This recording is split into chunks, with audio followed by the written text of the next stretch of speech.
this was a beautiful, beautiful second season. Beautiful fucking second season.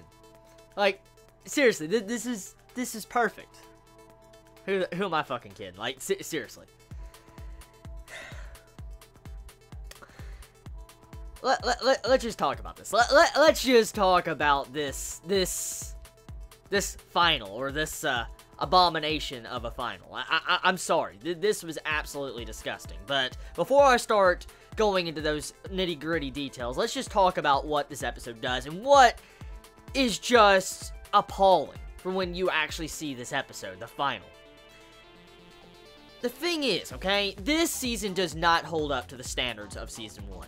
By no means does this season hold up to the standards that Psycho Pass Season 1 set up, with the themes, the ideologies, the characters, everything. Yeah, that's just one thing I want to mention. Now, let's look at the endgame. Since this is the final episode of Psycho Pass Season 2, I now have every answer that can possibly be given to me from this season. So, I have all the answers, supposedly. The plot hole that is still there with the grandma has yet to be answered. I've explained it for the past 2 episodes. I'm not even going to go back into it because I've already pretty much talked about it. All of us are aware of it. And I'm not going to just look over that like it just appeared out of nowhere. So now, Akane's grandma was a plot device. Just straight up a plot device that magically appeared in Togane's trunk and got killed. Now, let's not even get into the factor with Kamui's friend that just magically had the fucking ear. Well, let's not even get into that. Like, Togane, at the end of the day of this series, he has a mother complex. A straight up fucking mother complex. That's exactly what Togane has. As I said when his, like, overall motive was revealed, he pretty much, any interesting aspect about his character was destroyed because his overall motive is just to be a mama's boy. That's pretty much what he was. And at the end of the day of the series, he died a mama's boy, a mother complex. So, Togane was very shit and useless as a character, I want to be honest. Him just like, Kasan! Like, my mother is pure! I'm like, bitch, your mother ain't pure, okay? She's not pure. That's pretty much what I'm thinking. So, Togane completely useless. Just fucking useless. He's useless as a character, straight up. I'm being honest. He was useless. You have it to where we have a gaping plot hole with the grandma and Kamui and his friend. We don't even understand why the friend was even here. Like, are we gonna just forget about the friend that Kamui magically had? Are we gonna forget that? I mean, seriously. Because, yeah, reasons. Kamui. My overall perspective and my little problem I've had with the series since, like, I think episode 6 or 7, I've been mentioning quite a few times about the overall aspect with Kamui being a living, breathing fucking Frankenstein. That's exactly what Kamui is. He's a Frankenstein, a modern-day Frankenstein. And the thing is, okay, as I said, I will try to believe that 184 people, plus the other parts, especially the inspectors that got put into, like, the eye and stuff, I will try to believe that all these different body parts were put together by some form of mad scientist, crushed together, when all these different body parts are probably not the same when it comes to blood type, organ compatibility, human body still needs compatibility. I will try to look past that because this is future, okay? I will try to look past that. The thing is, though, what they're trying to force down my throat with this episode, and it's apparent and it's obvious, it's hard to miss, Kamui has every single person inside of him, which has already been told, but it's obvious now. You can assume just like maybe 4 people inside his brain because parts of the brain are stitched together like Frankenstein in Kamui's head. No. Kamui has every single person from the plane crash inside of him, because we saw in that room, in the Sibyl room, you see so many fucking people that represented the entire plane passengers that crashed. And supposedly Kamui was switching between personalities in this. Like, I mean, he was using a hologram or something, or it was representation of his split personalities. He was just swapping back and forth between different people. It's kind of like Sibyl, but the thing is that, let me actually go here with some logic, okay? Let's think about some logic real quick. If I was to cut off my finger right now, okay? Let's just say if I was to cut off my finger, and I cut off your finger. And for some reason, I die. And then you put my finger onto your finger, and for some reason, you have my personality and my thought process. Think about that. That sounds like it's a load of bullshit, doesn't it? It does. And that's pretty much what happened to Kamui. Pretty much, a piece of a toe could probably be stitched onto Kamui, and he has the personality of that person he probably never spoke with on the plane. That is what they're trying to make us understand with this episode. And I can't look past that pile of shit. I can't. You're telling me if I had a piece of, like, let's say I have my eye removed and put in, I will have the personality of, like, you know, the other person will have my personality because my eye's in them? Fuck no. No modern day science, even future science, could possibly do that type of shit with a fucking piece of liver or anything. No. No. So, calmly being different split personalities with every single person splitting off like that, it just doesn't make a lot of sense. It lacks logic. Like I said, I will look past him being a modern-day Frankenstein, but I will not look past him having personalities from hundreds of people, like 180-something people, because a piece of their liver is probably inside of him. I can't look past that shit. I can't. I'm sorry. Psycho Pass Season 1 had standards. It had standards, complete standards when it came to characters. It had characters that you wanted to care about, characters you want to know more about, characters that had a really good backstory you want to know more about. And Psycho Pass Season 2 does not do that. Let's actually look at this, okay? All the characters we know and love, like, for instance, Genoza. Genoza, okay? The dude from Season 1.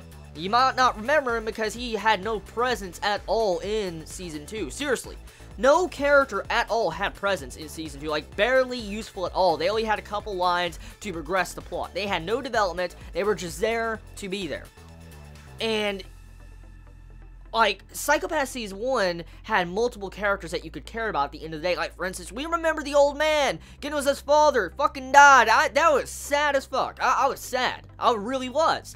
And then this, I'm like, we're just having senseless violence one after another. We're just seeing people explode, like, calmly.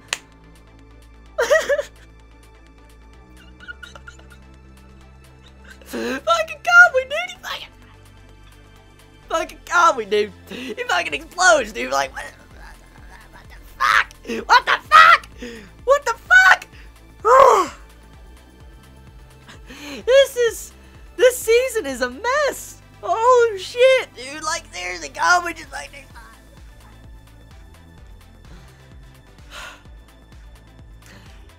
And they have to trash Akane's character with this final episode. Akane stops Togane from firing at calmly.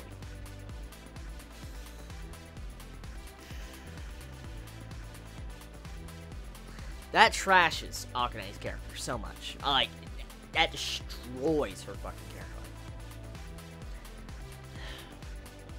Also, Akane was never worried about her color in Season 1. That is one issue I have yet to neglect to talk about for the course of this season. Akane was never worried about her color in Season 1 at all, even though it was apparent she was going through a lot of shit. She was never worried. I love how in this season, Akane was more worried about her color. They had to shoehorn this overall aspect in the season to make us worry about her color. Honestly, I just don't know what to say. Mika. I heard multiple people say Mika is important. You're gonna fucking tell me Mika's important after this episode? Fuck no, no. Seriously, Mika is a fucking rock. A rock has more development than Mika. Mika, at this episode, I literally wasn't surprised. I was not surprised with what she did. After pretty much indirectly killing Akane's grandma, pretty much the main fault, she could have said something, and pretty much for the cause of events of how far the events have led through this season, because of her overall mindset and wanting to fire her boss Akane, at the end of this season, she states crying while Togane is dying there. She doesn't even kill him. She doesn't even finish him off. She doesn't. She doesn't give a shit. She doesn't care. He's just there like, you know, he's just bleeding there. He's like, my mother's pure. That's pretty much how he was, Togane. My mother's pure. How are you more pure? That's pretty much what it was. She's like shaking. And you have Mika just sitting there like, I can't do it.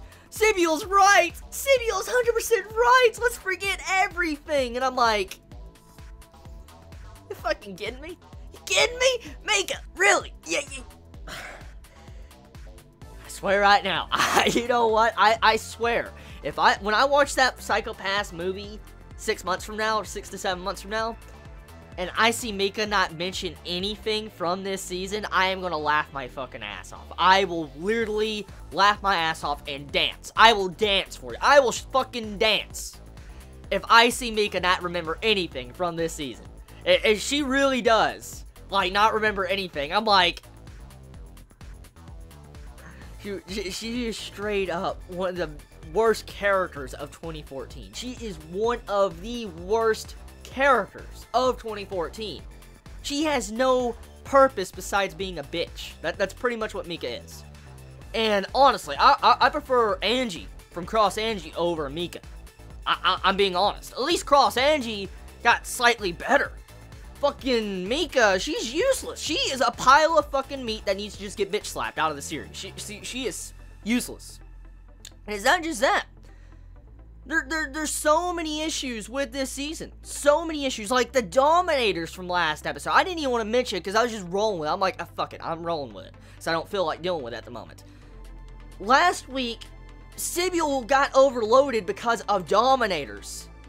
When they were in the train with Kami and his group was in the train, they got overloaded. Sibule overloaded because of the Dominators being used. All those Dominators. So you're telling me if 8 to 9 Dominators get used, Sibule, that you will overload? I call bullshit. I call straight up bullshit. I do. I really, really, really, really do. This series is just straight up a mess. If you seriously, here's my opinion, okay? If you watch Psycho Pass Season 1, it's apparent how bad Season 2 is. When it comes to the writing and the characters, the setup, and everything. Even the ending conclusion, nothing happened. Nothing that really progressed plot. And nothing did.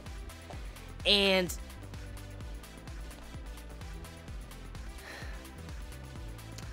this was a disappointment. I'm definitely not going to buy Season 2. I've supported watching on Funimation, but they're not getting it anymore else out of me. I'm not going to buy the DVDs. I'll stick with Season 1 and I'll act like Season 2 never existed, because it is abomination to the Psycho Pass name. Just straight up an abomination, and it is exactly what I feared.